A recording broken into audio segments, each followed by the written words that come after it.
ಜನರ ಬಳಿಯೇ ಸರ್ಕಾರ ಇರಬೇಕು. ಸಿಎಂ ಜನರನ್ನ ಕಚೇರಿಗಳಿಗೆ ಅಲಿಸುವುದನ್ನ ತಕ್ಷಣ ನಿಲ್ಲಿಸಿ. ಸಿಎಂ ಡಿಕೆ ಶಿವಕುಮಾರ್ ಕಟ್ಟುನಿಟ್ಟಿನ ಸೂಚನೆ. ಸಾರ್ವಜನಿಕರ ಸಮಸ್ಯೆ ಬಗೆಹರಿಸಲು ಪ್ರಜಾ ಸೇವಾ ಇಲಾಖೆ. ಎರಡನೇ ರಾಜಧಾನಿ ಬೆಳಗಾವಿಯ ಸುವರ್ಣ ವಿಧಾನಸೌಧದಲ್ಲಿ ವಿಶೇಷ ಪೂಜೆ ಸಲ್ಲಿಸಿ ಅಧಿಕಾರ ವಹಿಸಿಕೊಂಡ ನಂತರ ಮುಖ್ಯಮಂತ್ರಿ ಡಿಕೆ ಶಿವಕುಮಾರ್ ಅವರ ಅಧ್ಯಕ್ಷತೆಯಲ್ಲಿ ಮಹತ್ವದ ವಿಭಾಗ ಮಟ್ಟದ ಪ್ರಗತಿ ಪರಿಶೀಲನಾ ಸಭೆ ಜರುಗಿತು.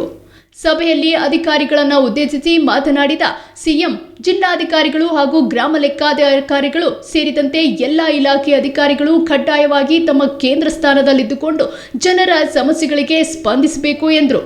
ಜನರನ್ನ ಕಚೇರಿಗಳಿಗೆ ಅಲಿಸುವುದನ್ನು ತಕ್ಷಣ ನಿಲ್ಲಿಸಬೇಕು ಎಂದ ಅವರು, ಸಾರ್ವಜನಿಕರ ಸಮಸ್ಯೆ ಬಗೆಹರಿಸಲು ಪ್ರಜಾ ಸೇವಾ ಇಲಾಖೆ ಆರಂಭಿಸಲಾಗಿದ್ದು, ಇದಕ್ಕೆ ಪ್ರತ್ಯೇಕ ಸಚಿವರನ್ನ ನಿಯೋಜಿಸಲಾಗುವುದು.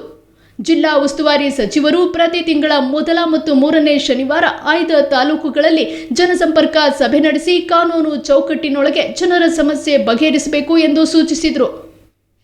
ಇದೇ ವೇಳೆ ಗ್ರಾಮೀಣ ಭಾಗದ ಜನರ ವಲಸೆ ತಡೆಯಲು ಸಿಎಸ್ಆರ್ ನೀತಿಯಡಿ 8,000 ಕೋಟಿ ರೂಪಾಯಿ ವೆಚ್ಚದಲ್ಲಿ 3 ಪಂಚಾಯಿತಿಗಳಿಗೆ ಒಂದರಂತೆ 2,000 ಅತ್ಯಾಧುನಿಕ ಸರ್ಕಾರಿ ಶಾಲೆಗಳನ್ನು ನಿರ್ಮಿಸುವ ಐತಿಹಾಸಿಕ ಗುರಿ ಹೊಂದಲಾಗಿದೆ ಎಂದು ಸಿಎಂ ಪ್ರಕಟಿಸಿದರು. ದೇಶದ ಸಮಗ್ರತೆಗಾಗಿ ಪ್ರತಿ ಪಂಚಾಯಿತಿಯಲ್ಲಿ ಭಾರತ್ ಜೋಡೋ ಯುವಕ ಸಂಘ ಸ್ಥಾಪಿಸಿ 10 ಲಕ್ಷ ರೂಪಾಯಿ ನೀಡಲಾಗುವುದು ಹಾಗೂ ಪ್ರತಿ ಕ್ಷೇತ್ರದಲ್ಲಿ ಬಡವರಿಗೆ 5 ರಿಂದ 10,000 ನಿವೇಶನ ಒದಗಿಸಲಾಗುವುದು ಎಂದರು. ಸಭೆಯಲ್ಲಿ ಉಪಮುಖ್ಯಮಂತ್ರಿ ಡಾಕ್ಟರ್ ಜಿ ಪರಮೇಶ್ವರ್ ಪ್ರಾಸ್ತಾವಿಕವಾಗಿ ಮಾತನಾಡಿ, ಗ್ಯಾರಂಟಿಗಳಿಂದ ಅಭಿವೃದ್ಧಿ ಕುಂಠಿತವಾಗಿಲ್ಲ ಎಂದು ಸ್ಪಷ್ಟಪಡಿಸಿ, ಮಳೆ ಕೊರತೆ ಹಿನ್ನೆಲೆ ಕುಡಿಯುವ ನೀರು ಹಾಗೂ ಮೇವಿನ ಕಿಟ್ ಒದಗಿಸಲು ಸೂಚಿಸಿದರು. ಇದಕ್ಕೂ ಮುನ್ನ ಬೆಳಗಾವಿ ಸಾಂಬ್ರಾ ವಿಮಾನ ನಿಲ್ದಾಣದ ಮೂಲಕ ಸುವರ್ಣಸೌಧಕ್ಕೆ ಆಗಮಿಸಿದ ಸಿಎಂ ಡಿಕೆ ಶಿವಕುಮಾರ್ ಅವರು ಮೊದಲಿಗೆ ಬೆಳಗಾವಿಯ ಸುವರ್ಣ ವಿಧಾನಸೌಧದ ಉತ್ತರ ದ್ವಾರದಲ್ಲಿರುವ ಮಹಾತ್ಮ ಗಾಂಧೀಜಿಯವರ ಪುತ್ಥಳಿಗೆ ಮುಖ್ಯಮಂತ್ರಿ ಡಿಕೆ ಶಿವಕುಮಾರ್ ಅವರು ಪುಷ್ಪಾರ್ಚನೆ ಮಾಡಿದರು. ನಂತರ ಸುವರ್ಣಸೌಧದಲ್ಲಿರುವ ಮುಖ್ಯಮಂತ್ರಿಗಳ ಕೊಠಡಿಯಲ್ಲಿ ಪೂಜೆಯನ್ನ ಸಲ್ಲಿಸಿ ನಂತರ ಎರಡನೇ ರಾಜಧಾನಿ ಬೆಳಗಾವಿಯಲ್ಲಿ ಅಧಿಕಾರ ವಹಿಸಿಕೊಂಡು ತಮ್ಮ ಕಾರ್ಯವನ್ನು ಆರಂಭಿಸಿದರು.